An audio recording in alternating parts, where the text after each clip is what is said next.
All right, y'all. We're tuning in for another episode of Bankedoutt Radio Show, and this is the special spinoff of Bankedoutt Radio Show. This is Bankedoutt Ballot, where we're talking with candidates, politicians about the election, anything political. I have today our special guest, Miss Angela uh, Pressley. I said that correctly? Yes, Angela Pressley. I Angela with imagine, an I. yeah, Angela, I imagine some people chop that up. They do, but there are a number of people with the same name spelling. hmm So I try to tell people, listen, I'm not the only person who used the I for Angela. So, Yeah, you're a little different growing up. yep, it was a little bit. Uh, Yeah, having a little. This is what I had to uh, tell my teacher even. Listen, the only exception with spelling is you can mhm. spell, if I spelled it Angelya, you would be obligated to pronounce it that way. That's the Yeah. only exception. Names are the only exceptions in the English language. I know Yes. there have been a lot of creative names here recently over the last 10 years, but I like this, that's another story. So, Ms. Pressley, Yes, it is. Yes, it is. you are running for, let me make sure I get this correct, Georgia Public Service Commissioner. Yep, I I'm guess out running of for. District 5, correct? Right. I'm running for the Georgia Public Service Commission, and it is District 5. There are 5 seats on the hmm board. Two are up for election this year, so they're staggered terms. And what I appreciate that you said earlier is it's down ballot because people sometimes they forget to go all the way down. So I appreciate your Yes. show for just highlighting that. That's very important. It is. Actually, that's why I created this because I've had some connections to different municipalities and elections and stuff. So I was in Macon previously for the last 20 years. Wow. And down there, I helped a county commissioner. Well, it's a consolidated government down there now. County commissioner get elected. And he came onto my show the day before the election. That's when I used to do Facebook Live, and he came to my office and we used Facebook Live, and it had got a lot of different, of course, engagement, and then it shot up the very next day as well. And he said that his data indicated that he was 1-3 to the opponent in a deficit, so it was a 3-1 that he was going to lose, but he ended up winning, and it was very Because of your interesting. show? I I like to give a little credit, not a whole lot of credit. Um, But it's interesting that he said that his data showed that he was down 31 to his opponent. The reason being was because he Caucasian gentleman running in a predominantly black district, 88% black, and his opponent was black as well. So I think people got to really get a sense of him because we had good chemistry. It was in person. I was asking a lot of different questions that people would want to ask, and then they were asking on live as well. So we were discussing the various points too. And I think it really gave people a sense of who he was because, people didn't know him. At least, the black community didn't know him. So I think it Awareness. helped his chances. I won't take full credit, but I think it helped. I would say that. Yes, and awareness matters. So Mhm. does word of mouth. So if you can Yes. convert a few people to take your message, hmm it's invaluable. hmm So I was doing some research on you, right? And I saw that where you've had previous experience in running. One, I I did. think for was it the water? No. I'm sorry, the Board of Education, and Yes. then also for Cobb County Commissioner. I think that was District 4, or am I Yes. correct that Yes. you ran? Yes. Yes. How Yes. are those experiences for you? Because Uh, just jumping out there, putting yourself out there in limelight sometimes can have a negative effect on people when they do run. well, so education is always been really very important to me. hmm And at that time, it seemed like no one wanted to run for the Board of Education. And so, because I was heavily involved in my Kiwanis Club and hmm really changing a bit of the trajectory of my career hmm toward education, because I'm a professor. Hmm. At I Clark thought, Atlanta, right? yeah, Clark Okay, you go Atlanta ahead and shout that out. University. Hey, I'm a Fort Valley alumni, so HBCU love. Okay. So go ahead and you know what I'm saying? Like, Yes, yes, yes. talk your And talk. yeah, I mean, I always say though, my views don't necessarily reflect the views of the university. So I have to have that little disclaimer and Distinction, yeah. caveat there. But it is a wonderful experience being there and teaching and guiding young minds. So I've always just from a background where I grew up, people would Hmm. drive 2 hours to get their advanced degrees. Hmm. And so education is important to me. And no one seemed to want to jump into the race at that time. So Hmm. I signed up. Whenever I Hmm. see that there's just a need and a gap, Hmm. as an oldest child, an eldest child. I feel that Hmm. responsibility. I think that's Hmm. probably what it is. Let me take care of the people. So, and in both, and Hmm. actually in both races, my race this time is not very different Hmm. from the Board of Commission race Hmm. for District 4. I'm still touting, renewables in this race the same way I Hmm. did. And I saw it as an economic opportunity as well. So Hmm. it's not much difference. Hmm. In this race from the other race. Of course, it's controlling energy, Hmm. but my sentiments are the same. I believe in the environment Hmm. and being sure that the environment also includes people and Hmm. they have opportunities Hmm. and it's clean for recreation Hmm. and all of that. So, Okay, so let's get into that because I saw where, like you said, that's been something that you've stood on as far as subject matter, and you've always advocated for that. And I saw where on there was a YouTube video, I believe it must have been at a public hearing a couple months back, where we're going through this, I guess, energy. I would like this. I don't know if framing it this way as far as a crisis is mhm. correct, but I feel like it is in the scope of things are being done in the best interest of corporate as opposed to things being done in the best interest of the people. Would you say that's a good? I would say that is an accurate statement. And, energy is at a critical mass. And Hmm. I went to that hearing to appeal to that board at the time. It's a little different Hmm. dynamic now, but I went to the hearing to appeal to the board not to approve so much oil and gas. So Hmm. most of what was approved, $16 billion, would Hmm. be oil and gas. Hmm. And they promised that they would put downward pressure, but we saw what happened with the nuclear plant. Hmm. It was supposed to be one number and it ended up being $38 billion. Hmm. And that was a very expensive proposition. When you Hmm. look at one of the reactors only being like 1,100 megawatts of energy. That's a lot Hmm. of money to spend Hmm. for something that it's good, it's renewable, and so it's a feat. So I Hmm. must give credit to the feat, but it was an irresponsible way to Hmm. spend the money of the ratepayers Hmm. because when Georgia Power bills with a D, we get billed for it. Also, Hmm.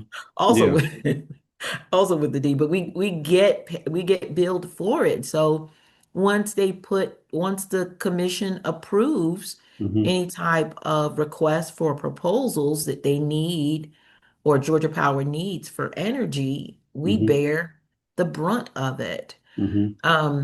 The Plant Vogel is what it's called. We're still paying for it. That's why we had six increases in 2 years. We're still not done. It's 60 years. So So we have to pay that as constituents over the amount of the 60 years, yes, yes, it's which called a is, recovery fee. By law, they can yeah. recover their cost. which is crazy Yes. because that money has to come from budgets. And if there's no money in the budget, well, money gets moved around per se. So some programs will get cut. We just don't know which ones. Well, now we can say in this case, in the Hmm. case of the Public Service Commission, we want we want an entity who's managing our power. Hmm. And it's legitimate for them to recover their costs, Hmm. except that they were not good stewards of that. And so the cost overruns, Hmm. which were started out at 17 billion and it ended Hmm. up at 38 billion. Hmm. So the The di- poor stewardship is the hmm. thing that is in question. And then when you talk about data centers Hmm. and the fact that the latest approval was for them Hmm. and we could be caught with it. And you've probably heard of what is called a stranded asset, right? Hmm. What staff does, they look at, okay, what is the past performance Hmm. of Georgia Power and any other person who's applying Hmm. for additional power. What is the past performance? And what they found was Georgia Power didn't realize all of the things that they were counting on. Hmm. And so you make your decision based on what actually happens and a little bit of the projected. Hmm. But at that time, they didn't have a lot of the actual contracts already signed. So we were trying to convince them, listen, let's wait, let's monitor what is supposed to happen and then make decision from there. Hmm. What their attorney said, no, it's going to happen and we might be late. We'll be behind the curveball. But in the same breath, they said, if it doesn't happen, we'll scale it back. So what you're saying is the same thing. It's six of Hmm. one, half a dozen of the other. Why not lower the risk for the ratepayer? Hmm. Mm. So if elected for this position, how will you be able to, really advocate for, what I'm saying, the public and the public's best interest? And then a follow up to that, as a panel of five of y'all, if y'all like turn down something, what's the next, if you say no to a proposal, then what's the next steps after that? And what would that entail as far as like, I guess, would there be any ramifications from that? Well, so I think the issue more is that we have two environmentalists on the board. We Hmm. need one more. Hmm. And I think more than any other candidate, what I bring to the table is that one, I'll be accountable to the ratepayers, right? Hmm. You can have, numerous degrees, Hmm. but if you're not looking at the data and what is necessary for ratepayers, then you've missed the mark. So, Hmm. what I intend to do is that because this is a statewide race and everyone would be voting for me, I would like to visit all five districts Hmm. and evaluate what the needs are. Hmm. Because I've spoken with folks in, let's say, Sandy Springs, and they're Hmm. having some type of outage every week, right? Hmm. That, I mean, you would say that's a pretty affluent area. Why would they have outages? I could be Hmm. driving into Buckhead Hmm. and I say I'm playing chicken in the road because Yeah. the street lights are out, and so we're just taking, I mean, it's on an honor system and for the most part people are okay, but not in every area are they going to be okay. Hmm. Today it wasn't so good when Hmm. I was driving through traffic. So there's a lot, it seems to be a lot of discrepancy, one in the grid, Hmm. right? Hmm. And also there's discrepancy with the housing stock. Hmm. Georgia has some of the oldest housing stock, which means that they don't have proper insulation. Hmm. But if I can evaluate that through research Hmm. and visiting the areas to hear people's pain point, then I can address it. And that's what I plan to do.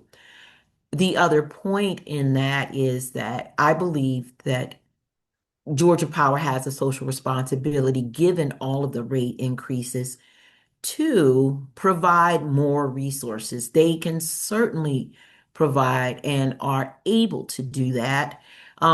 They've only committed 1.5 million in resources that you can apply for online for weatherization and other means and Hmm. subsidies. But 5 million is more legitimate, a more Hmm. reasonable to stop some of the bleeding in the terms of the grid being broken and houses Hmm. needing to have some TLC, Hmm. especially with seniors and Hmm. in underserved communities. What has been Georgia Power's, I guess, response as far as like not wanting to hit the 5 million mark when you say that the 5 million would be more sociable, acceptable, or not even just social acceptable, but like more of the standard for, I guess, based off the population and the variables that you're talking about. Because no one's asked them to do it. And Mm. I that's what I plan to do. I plan to lobby them for Hmm. more resources Hmm. because they can do it. They Hmm. have the profits to support it. And not Now, only do, go I was ahead, gonna I'm say I sorry. heard I like business and stuff. I heard they had like 3.2 billion in profit reserve. Is it Yes. Yes, they okay? do. That is fairly accurate. I don't know the exact, but it's in that range. It's Hmm. definitely in that neighborhood. So they have the money to be sociable, responsible. And then the fact that I get it as far as like when I was studying business, we talked about like some companies are natural monopolies in Georgia Yeah. Power or like electrical companies like that or natural monopolies because it would be a waste of resources to have multiple companies trying to compete for, consumers and businesses, to supply their electrical needs or power needs. Because essentially all of them will be doing the same thing as far as using, like the coal or whatever they're using to power the plants and stuff to be able to, provide electricity through the grid and all that. And then I'm like, you have multiple grids, and I'm like, it's like Yeah. the railroad system back in the day. It was all different size tracks until the government got involved and was like, look, we just need standard tracks along the way. Norfolk Southern has its territory, Union Pacific has its territory, and all the other ones have their territories. And then, to move freight from New York to California requires the logistics in talking with one another as far as railway Mm-hmm. carriers. So Yep. I definitely understand that. Yes. Well, you're right. So it is a natural monopoly, and when you have a natural monopoly, as you indicated, it's easier to regulate it, Hmm. right? And rather than, oh, are these companies, reliable? Well, Georgia Power is reliable. Hmm. They're just exploitative. Hmm.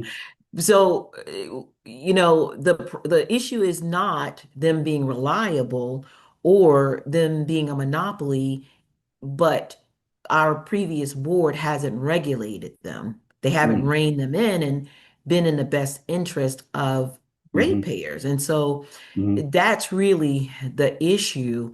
It hmm is easier to regulate one hmm entity versus having to go and regulate all of these others. Although the EMCs, hmm we don't regulate them, but we need to also get a handle on them as well. But they tend to be much less. They're not going to have the overhead that Georgia Power hmm has.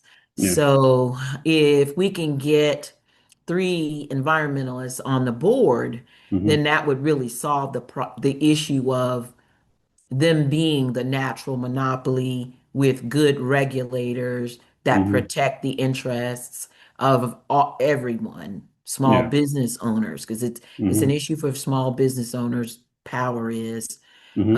as well as residents or homeowners.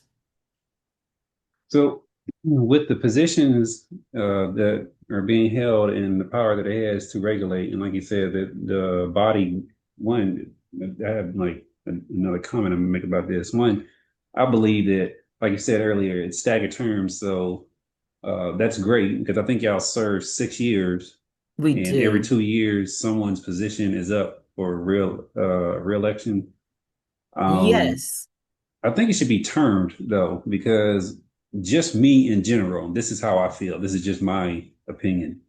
When I was looking at the board and seeing that, one of the members been there since decades and decades, to me, I think we get it in the status quo. It's like I don't believe senators and representatives should just be able to just have unlimited terms. I think in order to be innovative in politics and legislation, it should be new ideas always cycling in. So if we have mayors who have term limits and governors and presidents, then we should just everyone should have just term limits. That way I you do your agree. job as a public servant and set your goals and stuff like that. You accomplish whatever you can during that time, and then you let somebody else jump in and see what kind of innovative ideas they have. I think it's too easy to make a career out of stuff and to lose sight of when it's an elected position. So you belong to the people. I You believe that. belong to the people and not to lose sight of the people. Exactly. And I think it's It's too like, easy to lose sight of the ah. people. And this Um, board is really the infamous model of what mhm, happens because for 20 years mhm, they've been able to do, I mean, just allow Georgia Power to do whatever they wanted to do. And mhm, we see because one, a lot of them were appointed already, and then they mhm, got to stay in their seats mhm, past the mhm, terms because of a lawsuit. But we just see what happens when you do mhm, that. And in that, in that instance, they gave us more oil and gas on their way out, mhm, so there has to be some accountability, and there just mhm, isn't. And I think to your point, when you have these career politicians, they are captured. The machine is going, and mhm, the machine is going to favor them mhm, for all the contributions. And that's what's mhm, happened with this board. They've had a lot of contributions from the monopolies attorneys, from the monopoly themselves. And so, mhm. we're secondary. Yeah, I definitely understand that. So then my other thing is, why do you think a position like this isn't highlighted enough in politics just in general? We always talk about mayors, we'll talk about county commissioners, we'll talk about presidents and governors, but we're not talking about, Georgia Public Service Commissioners and that there's five represents the entire state and the instrumental part that they play in constituents' daily lives. Well, um, I would say it might have been planned in that way. Mm, you know, the cloaking of what's going on, hmm. behind the curtain. Hmm. And so because we didn't know, I think that we even God willing, when I get in the seat, there'll Hmm. still be some fallout because of the decisions from the past. Hmm. But thankfully, we now have a lot of awareness Hmm. and knowledge now, but we have to do so much more because Hmm. what I did hear is that people's like, oh yeah, yeah, I did vote for them because I heard so much about it, but I really didn't know what they did. Exactly. And that was the whole point of me, like even bringing this to the platform. I was Yes. sitting there researching because, like I said, for the last 3, 4 years, I've been so heavily involved. And the big idea is I want to talk more about local politics and what happens in local municipalities and government and how vital all those roles are to people on their day-to-day lives. But this still falls within that vein because even though there's only five representatives for the whole state, y'all still, if elected, you impact daily lives. in daily lives. What I say about power is that power is so important that Hmm. if you don't have it, your grandmother, for example, on an Hmm. oxygen tank Hmm. might not survive, Yes. or the small business owner who is making pizza or whatever they're making, dry cleaning, Hmm. whatever it is they're doing, if they don't have power, they're not going to be successful. And just the everyday family, if you're sitting around with candles, looking at Hmm. candles, you're a mom or a dad, you're not going to feel very good about yourself that you can't provide for your family. Hmm. The thing is, and I'm not saying it's in all cases, but there's a high probability you won't be able to do that because of the poor regulations and policies set by this board for 20 years. Now, have they done something good, some things good? I have heard that a few of them have been um, we know we have a lot of the electric infrastructure now because Hmm. of the EVs. And so Hmm. they've done that well. And so there's not a lot of, I guess, attention to EV because that's really something that's been successful Hmm. in Georgia. But in terms of their transition to clean energy, it's been bad. It's less than 10% in Hmm. solar and battery storage. And so Hmm. that's really a huge issue because it's a climate issue, Hmm. and it's also a health issue. Yeah.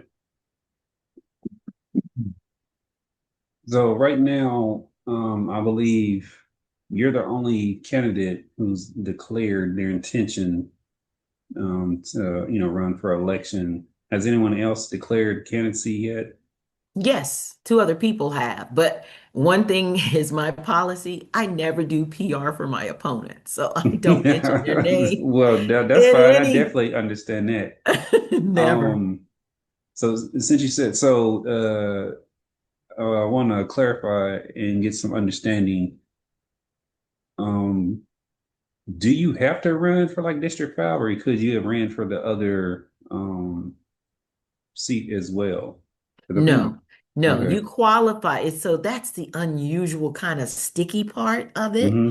Like I qualify because I live in Cobb County. Okay. And that's part of And District I would 5. have to live in one of those counties like Hmm. Douglas Hmm. or Cobb or any of the other counties Hmm. on that in the fifth district. Hmm. So that's how I qualify.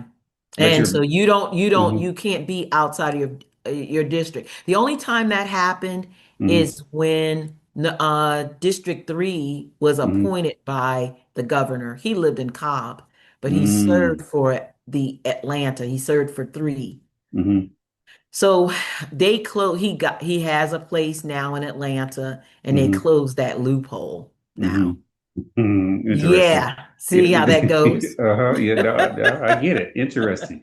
So what Yep. about votes then that are captured? You said it's statewide, so anybody in District 1, 2, 3, and 4 can vote for you when it comes Yes, it's to a statewide okay. race, so everyone votes for me, which is Hmm. why, I'm obligated to serve everyone because Hmm. everyone's voting. I Hmm. represent District 5, Hmm. and I live here. I'm probably more accessible, but I plan Hmm. to tour so Hmm. that folks in those other districts can Hmm. also get to know me, but I want to know them. I want to Hmm. know, what they're dealing with so that I could bring it back to the board and work with the other commissioners to Yeah. solve those issues. Because listen, if we can get weatherization because the stock is so old, the housing stock is so Hmm. old in Georgia, then Hmm. we don't have to produce more energy. That would take some burden off the grid. And then Mm-hmm. it would lower the commitment from the ratepayer. So Mm-hmm. it's a win-win situation. We don't need more power because we Mm-hmm. need less because people are being more energy efficient. Their homes are more energy efficient. Now Mm-hmm. in the new housing, we see a lot of more energy efficient, but still we Mm-hmm. still have such old stock in homes that we really Mm-hmm. do need to address it. Okay. Um, okay, so it's good. No, that so then y'all's election is in May for May. general Yep. May is called the primary. primary. And Okay, so yes, then in November, I would imagine is yes. um So in November, mhm. you have what's in November? You have a Republican and a Libertarian. Okay. So the winner from May Hmm. advances to November 3rd, which is my Okay. birthday, by the way. In November, November November 3rd. 3rd is my birthday, so I thought about it. I was like, should I add that into my campaign? Will people care? But I'm I like, you think they should should. care. They should care about the things that I'm willing to Hmm. fight for them. And I think So, that I've pretty much mhm. outlined those for you today. Okay, so your campaign, do you have like people helping you with your Oh, campaign or oh yes. because I imagine like a statewide campaign is like Oh, huge. it's huge, huge. And you have to have a Hmm. field team, a digital team, Hmm. social media team. Yeah. You have to have a finance. It's a Hmm. whole big engine that you Hmm. have to develop. So what are you doing to like really I guess are you doing anything that, other candidates wouldn't do like non-traditional ways of, putting yourself out there, connecting with the people so they understand one, blowing up this position that people need to be aware of to vote anyway and how important it is. Are you Oh trying yeah. like new things? Well, I say, as you know, the same thing that I did when I went down to the commission, and Hmm. I've been there several times to the hearings, connecting with people and their pain points. That's what I'm doing that no other candidate is doing. Hmm. And also, I mentioned earlier that I went to the cab Hmm. to lock arms with ratepayers and residents there to let them know you have support. When I'm on the board, I'm going to listen to you. Hmm. Your pain points will be my pain points. In fact, Hmm. that's the whole reason I even decided to run in the first place.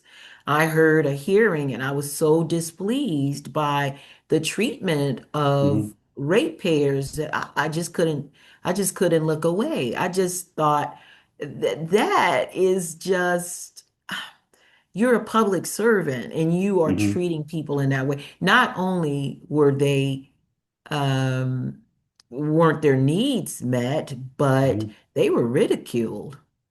Really? Yes, they were antagonized. They were ridiculed. They were dismissed. Um, one You of think the, I'm sorry, go ahead. no, But one of I was the, going to say that, do you think that because of the way that they, like you said, have blanketed the position, that they stripped the power away from the people, the community, and therefore they didn't feel empowered and were able to accept ridicule more because of that? well, I don't, well, so what I've observed is people are, Hmm. despite the way they're treated, they're Hmm. still amicable. Hmm. They really are. It's it's really noteworthy. Hmm. Um, the abuse even the staff has gone through and has held up under. I Hmm. mean, their constitution and dealing with this board Hmm. has been commendable. I mean, I watched one of the commissioners just grill one of the staff members about the amount of energy that was needed. Hmm. And all he was saying was, wait a minute, here's what's happened in the past. I'm not saying that you don't need it, but let's take a more cautious approach because ultimately your ratepayers are going to inherit this Hmm. and people for years to come.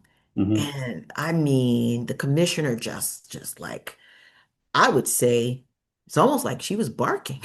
Mm. I was like, wow, that is just the most unprofessional I've ever Hmm. seen anyone behave on a dais in Yeah. that way. And so, it's just unacceptable when Hmm. you're a public servant to Yeah. take that kind of posture with people, even if Hmm. you don't agree with them. Hmm. You you owe them to hear them out because Yeah. listening is really important. There's something that's very nuanced about listening. If you Hmm. are not paying attention, you miss the point of what that person is saying. And you don't have to agree, but you owe them the respect of hearing, especially because, well, they're paying your salary, one, and Hmm. and because you're so beholden to, the monopoly, they're also paying the monopoly. They're Hmm. the ATM for the monopoly as well. Yeah. Anytime the monopoly has to build something out, they can recover it for us. But not only that, their return on equity is built Hmm. into our bills, right? Yeah. So we pay more per kilowatt hour to support shareholders at a rate that is exploitative. Yes. I mean, you have what is called an industry standard, and that Hmm. rate is way beyond that. So if I had a client, which I've had, many clients over the years, Hmm. I'm going to listen to my clients because they're paying me. Hmm. I owe them that respect. And if I can't give them that respect, they should fire me, Yeah. I right? 100. I 100% agree. You know what I mean? Say they have the right to fire me because Hmm. I'm not listening to what their needs are. And Hmm. that is the case, except that it's been so imbalanced Hmm. that, as you refer to, the power has been stripped away from the main people who are Hmm. really funding the whole engine. Well, the rate, I mean, shareholders are, so we want to give them fair Hmm. and equitable, right, return. Hmm. But this is Hmm. just, and I don't say it because then I really start to, you know, Hmm. be angry. No, I definitely understand that. Yes, yes. So, what's the checks and balances for the commission? Are there checks and balances? Because we need checks and balances in all forms of everything. Yes, there are checks and balances. So industry matter. Hmm. Industry provides jobs. Hmm. Now, not the industry of the data centers don't necessarily provide jobs because we know really in COVID, a lot of people weren't able to work, Hmm. come to work. Some people didn't want to come to work. Industry saw the writing on the wall. Hmm. They they already had this technology and they Hmm. accelerated it because now if I'm big industry, I want machines to do things for me quickly that people can't do or Hmm. people decide not to do. So Yeah. now I'm accelerating to the point where I'm going to displace not only the people who didn't want to work, but the people who want to work, Hmm. right? Yeah. So you have to look at, okay, what is this industry bringing to the table, and Hmm. let's make our decisions based on what they're bringing to the table. Yeah. Now, in the case of data centers, they are processing for Google and all of the online and plus fintech and what's the other one? So they're processing for these huge tech Hmm. companies, right? Hmm. But they're processing to help them build machines and Hmm. AI. Machines are Yeah. very different. They need a lot more. They're going to require a lot more energy than Hmm. just a chat bot or a task bot, right? Mm-hmm. So they're building to displace us. And then the centers themselves really on even though let's say you have 11 million square foot Mm-hmm. data centers and Kim Green of Georgia Power said we're going to have 250 data centers. She was touting that at a breakfast, right? Mm-hmm.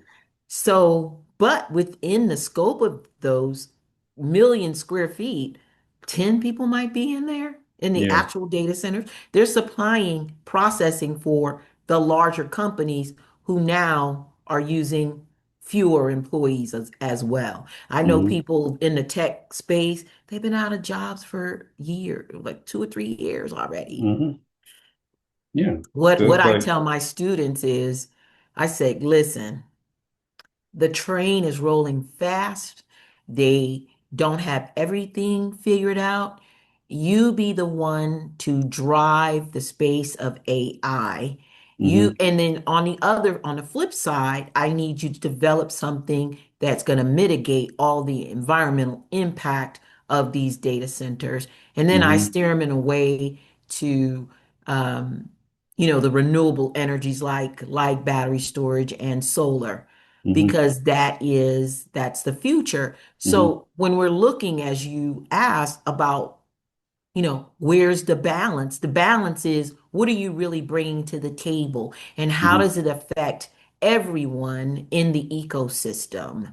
And then maybe I give you more consideration if you're bringing more to the ecosystem. It can't Mm-hmm. just be, oh, the taxes because the people aren't seeing the taxes, right? The millage Exactly. rates are still going up.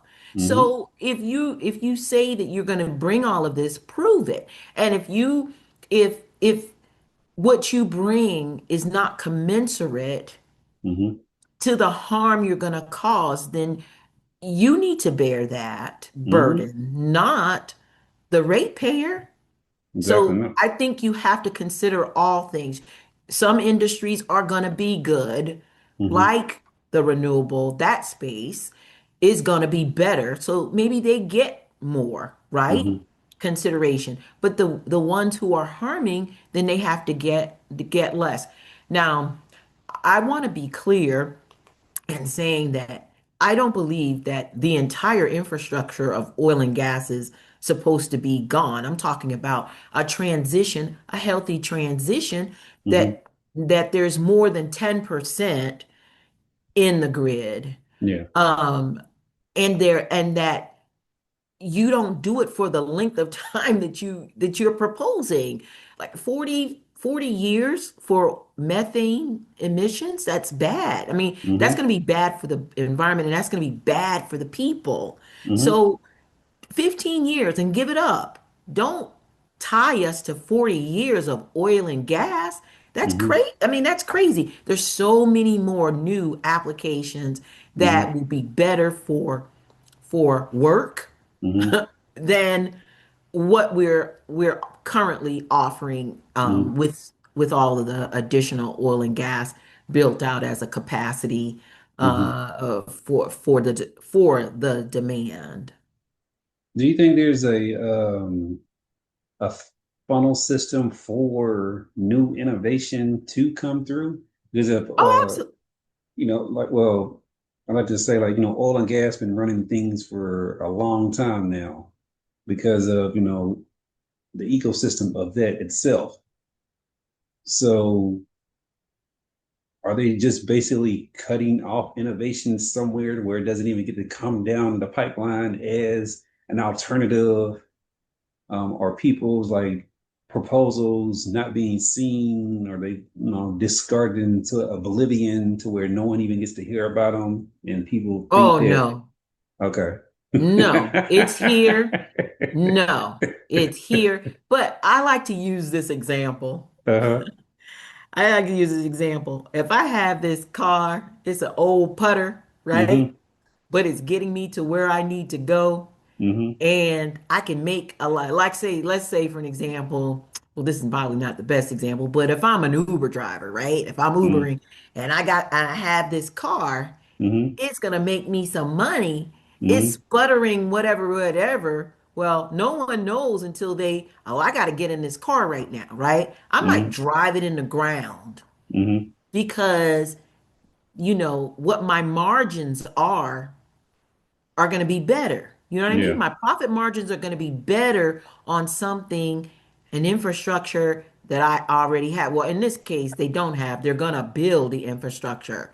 Mm-hmm. But if that infrastructure is something I can make more money on because I have a more of it. So you Mm-hmm. see, Georgia Power owns not only the electrical grid, they own the Mm-hmm. gas lines. Mm-hmm. So if I have a gas line, if I have something, an asset that I can make a lot of money on, well, I'm gonna really drive that Mm-hmm. asset because that's where I'm making the money. But I'm not telling people, hey, there are better ones out there. I know they exist. I'm not paying attention to it because I'm focused on my asset. Yeah. You No, I say it's definitely get about that. me. Yeah, exactly. It's about me, me, me. And I'm like, they're Yeah. already raking in billions of dollars in profits. So at what point is there, like you said, an end? Um, I like to tell people that we can do business as a capitalist type of country where everybody wins because there are businesses that where we see them. I remember when I was in There college, are we was doing businesses that would do what? there are businesses that will it benefits everyone. So they're Right, right, socially right. Yes. responsible, but also Yes. making money Corporate as social well. responsibility. Yes. Exactly. I think there was a bread company in Wisconsin, right? And I use this analogy with people where the assembly line worker was being paid like 70 grand just to help assemble the bread. And that was the Mm-hmm. person on the line. There was Okay. also instances where everybody in the company got one vote. So if the CEO Okay. wanted a raise, everybody had to agree. And there's been other ones where the profit sharing was split among all employees equally. So if you was a janitor all the way up to the CEO, everyone got the same profit sharing check. Yeah. And I'm like, there's things where we can do that as a society, and even within political arenas, there's things that we can do where there's a hybrid of a model to where it works out for everyone. It doesn't always have Yes. to be on the backs of the people, and like I said, it doesn't have to cause this catastrophic thing to the environment, and then we get to the point to where we've done used up so much to now we're at the tipping point where we can't reverse anything, and now we're experiencing stuff to where now it we can't function. Yes. Yes. So oil and gas is not a renewable. It's going to run out, which is Exactly. why we should be preserving it too. Mm-hmm. It's not going to, I mean, it will run out. Whereas Georgia is a very sunny state. Mm-hmm.